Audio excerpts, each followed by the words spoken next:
What's going on, y'all? Brother Doug here. Literally just got back from watching Black Panther, and all I gotta say about that is, I'm in awe. I'm just in awe. When they say that it's the best Marvel movie to date, take it and leave it. It really is the best Marvel movie to date. However, the movie did come with some flaws, but just little minor flaws. It was just so precious to see uh, black actors and actresses being portrayed in a positive light. Oftentimes when you watch black movies, quote unquote, they're either thugs, slaves, coons, the like. Just like a breath of fresh air, having not to see something degrading. Now, one thing I am not is a bandwagon. I've been a Black Panther fan since 2008 when I first moved to Florida. There was a comic shop across the street. You all know the story. I've done about 12, 13 Black Panther movie discussions. You guys should know the history by now. But I've read every run from Stan Lee and Jack Kirby's all the way down to Ta-Nehisi Coates.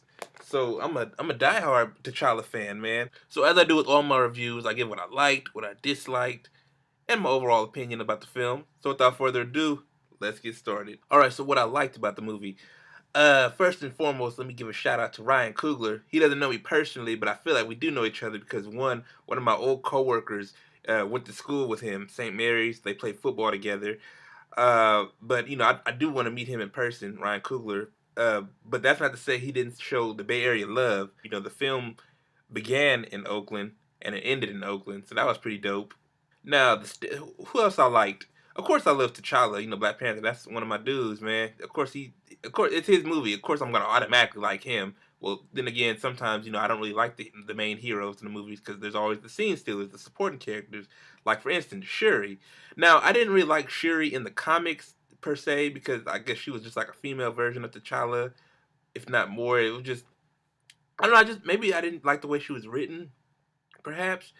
But I don't know, I just can't really put my finger on why I didn't like Shuri in the comics. However, on the movie, she was a scene stealer. Like, man, how come she couldn't have been like that in the comics? Because I love her in the movies, and it's supposed to be the other way around when I'm a diehard fan. You can still like both, but I'm saying, you're supposed to fall in love with the source material and then transition on to the other mediums. But for this one, I love the medium more than I did the source material. So shout out to Ryan Coogler and Letitia Wright, who played Shuri.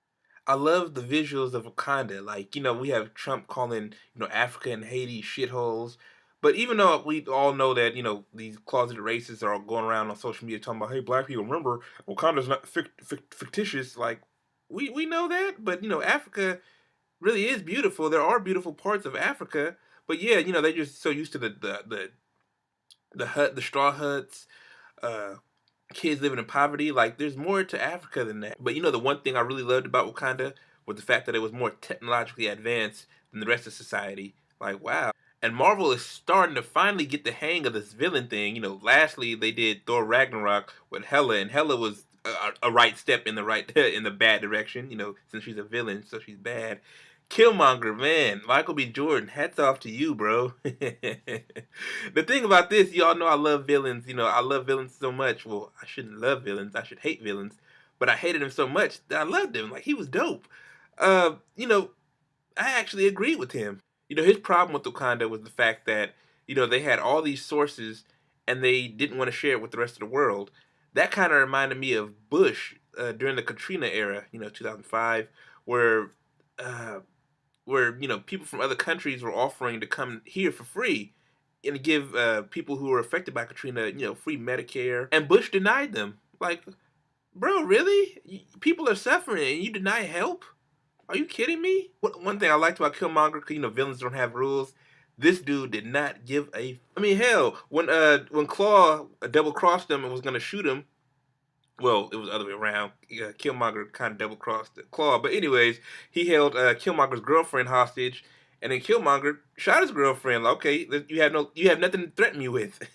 After he defeated T'Challa, and he became the king, he had his servants burn down the herbs that make the dude's Black Panther. I mean, he killed the shaman.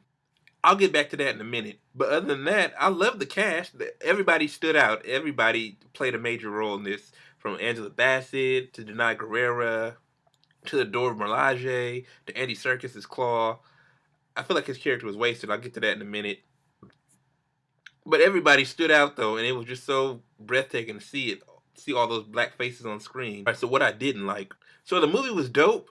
It had its action, but I felt like it could have extended that a little more. I saw one reviewer, the one that everybody's attacking, because he said he gave it a bad review, saying that T'Challa should have fought more bad guys. And before I cast judgment, I was like, well, let me wait till I watch the movie and see what he's talking about. So before y'all start flashing on me, I can already hear y'all commenting on the comment section, typing on your keyboards. I can already hear the click clacks.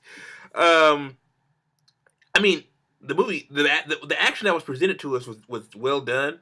I just felt like it could have been extended, if you would. I mean, yes, movies are supposed to be thought provoking, but come on, man, it's a superhero movie. We want to see, punches. We want to see violence. We want to see, high speed chases. We want that, man. And as a diehard Black Panther fan, I didn't really like the fact that Wakabi was a temporary bad guy. He was, first he was T'Challa. In the comics, he's T'Challa's right hand man, and in the movie, he was sort of like T'Challa's right hand man because he had his own. But Wakabi in the movie had his own tribe, whereas in the comics, he's a part of T'Challa's tribe. But anyways, I didn't like that how Wakabi kind of switched on T'Challa towards the end and sided with Killmonger, as the right to, supply the world with the vibranium.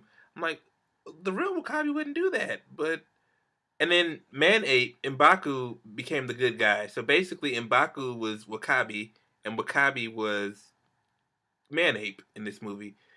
Not the characters, but personality wise. Like, what? Like, you're supposed to be the villain. You're supposed to be the good guy. Like, how did that slip? But I still love the movie. That's not to say I didn't like it. But speaking of villains, back to Claw. I felt like he was wasted. Now, if you're a real Marvel fan, not just a Black Panther fan, you know that Claw has his body covered in, sound, and he still has the sonic arm. I wish we would have got a tease of that, but instead, Killmonger just straight up killed him. Like, literally, Killmonger killed him. I'm like, man, that was such a waste of a character. Like, you could have had anybody play Claw's role, and it still wouldn't have mattered. Like, man, come on, they could have did more with Claw. This is supposed to be Black Panther's main villain, just like the Joker is Batman's main villain, and Green Goblin is Spider Man's main villain. A few things I didn't dislike or just confused about is if Wakanda closed off all its assets of vibranium to the world, how on earth were they able to make Captain America's shield? Somebody want to answer me that? Also, during the challenge, with Killmonger and T'Challa, when when Killmonger killed Zuri, Forrest Whitaker's character, wouldn't that have been the end of the challenge? Don't you think that the other villagers would have came and whooped Killmonger's ass? But I was like, wait, this is part of the challenge. You could just kill random people and keep the fight going. But what some didn't know, if you guys been reading articles, because I've been watching interviews with the cast and crew, Ryan Coogler and those. I'm just feeding off little behind the scene tidbits about the film. Craven was originally going to be in this movie, but because I told y'all that Marvel doesn't really have all the rights to Spider-Man's characters, so he really couldn't use him. Like Sony still owns Spider-Man. It's just that they're giving creative freedom to Marvel. They're like, you can't use all the characters. You can only certain characters that they approve of. And I guess Sony didn't really approve of Craven being in Black Panther, so it would have been a nice nod to one of my favorite Christopher Priest runs. Now, towards the end, when Black Panther was fighting Wakabi and his crew, I noticed when the rhinos came, it was almost straight page for page the Don McGregor run, like with the rhinos fights. Let's talk about the end credit scene. Bucky, truth be told though, I knew Bucky was gonna show up, but I didn't know he was gonna show up in this film. Uh, However, I will say this: I thought it was going to be Claw resurrected again because in the comics he was not conscious, and then he fell into like a pit of sound, and then became that sound being that we all Black Panther fans know and love. It was such an awesome movie that even though some of the flaws were there, it was still an incredible movie. It's in my top 5 Marvel films of all time. It's up there with Avengers. So did you guys see the movie? Are you guys Black Panther fans? Let me know in the comments below. Make sure you like the video, share the video, subscribe, follow me on Facebook and Twitter, and like always, deuces.